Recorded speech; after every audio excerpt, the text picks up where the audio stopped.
काम झालंच म्हणा. उगीच नाही आणलं याला पैठणून. छे छे छे छे छे छे.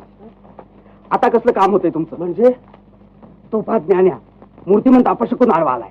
राम राम राम राम राम राम राम. काय म्हणालात का? तुम्हाला माहित नाही शास्त्री बुवा, तो विठ्ठल पण बायकोवर रागवून संन्याशी झाला होता आणि पुन्हा संसारात पडला. काय काय म्हणाला? विठ्ठल पण नावाचे एक सज्जन आहेत आमच्या गावात. ते बायकोवर रागवून संन्याशी झाले होते. गेले 4 दिवस थेर आणि पडले पुन्हा बायकोच्या गळ्यात. त्याच पाप येते समोर. संन्यास घेतल्यावर मुलं झाली त्याला? हो हो. शांतम पापम शांतम पापम. म्हणजे मग यांची जात तरी कुठली म्हणायची? अहो कसली आली आहे जात? जात नाही म्हणून तर यांना गावाच्या बाहेर काढले.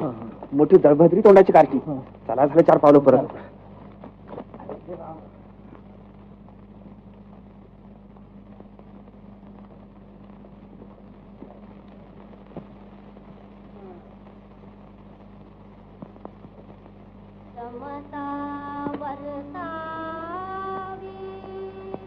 आमची इडा पिडा टळो आणि तुझ्या कामात धोंडा पडो.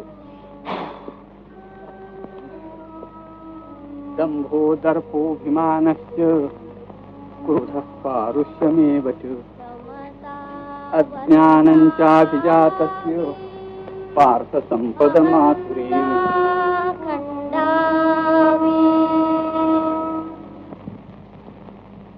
दूर हो अगोदर. काय रे आज तू भिक्षेला आलास? बाबा आजारी आहेत. फार आनंदाची गोष्ट आहे. तुम्ही सगळेच आजारी पडून मरून गेला तर गावातला 100 घरांचा मारोडा उठल्यासारखं होईल.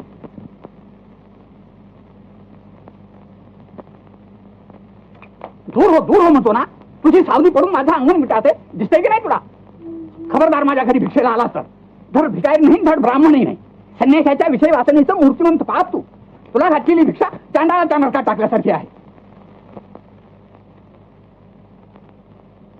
चुकलो मी, क्षमा करा. क्षमा धरी चित्ती अखंड श्रीपती. ज्ञानदेव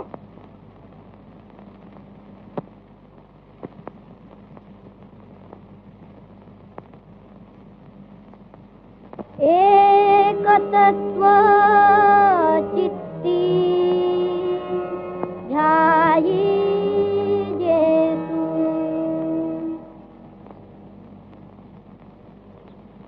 या घरातली भिक्षा घ्यावीशी वाटत नाही मला.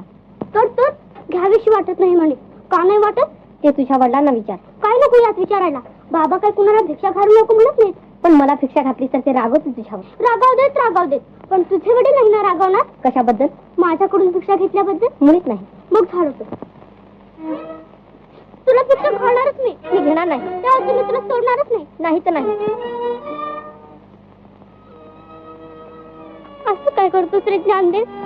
मी काय कुठे भारी नाही का तांभारी नाही म्हणून माझी भिक्षा घेत नाहीस तू? बा ज्ञानदेव. काय आई? क्षमा करा मला. का? मी चुकून तुम्हाला आई म्हटलं. मग त्यात काय बिघडलं? काय बिघडलं? सगळ्या गावानं झिटकारलेला मी, ज्याच्या सावलीनं दगड माती देखील विटाळतात,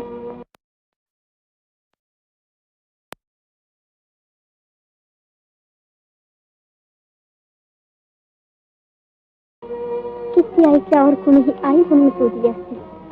आई म्हणून ओ देतोय. ऐकशील काय? आई सांग याला माझी भिक्षा घ्यायला. बाळ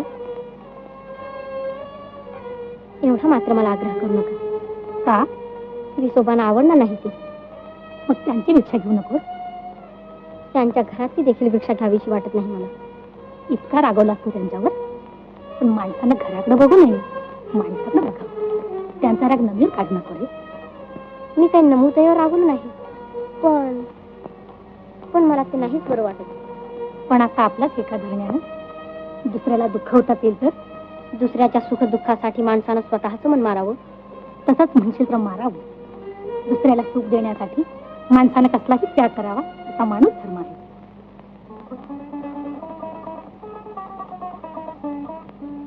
माणूस धर्म, दुसऱ्याला सुखी करणं माणूस धर्म. मग आता तूच सांग, तू नमीची भिक्षा घेतली नाही तर तिला किती दुःख होईल? तिच्या दुःखानं तुला सुख होईल का? नाही. मग घेणार ना भिक्षा? हो, ही भिक्षा माणूस धर्माची आहे.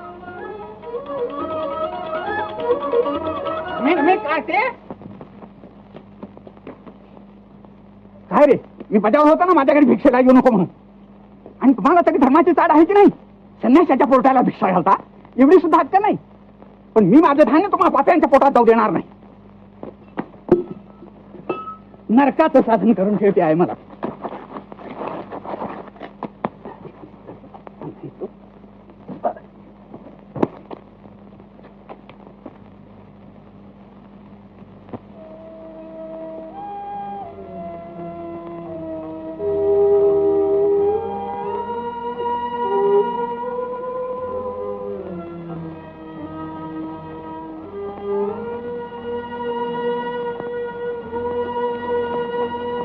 रडतोय आणखी.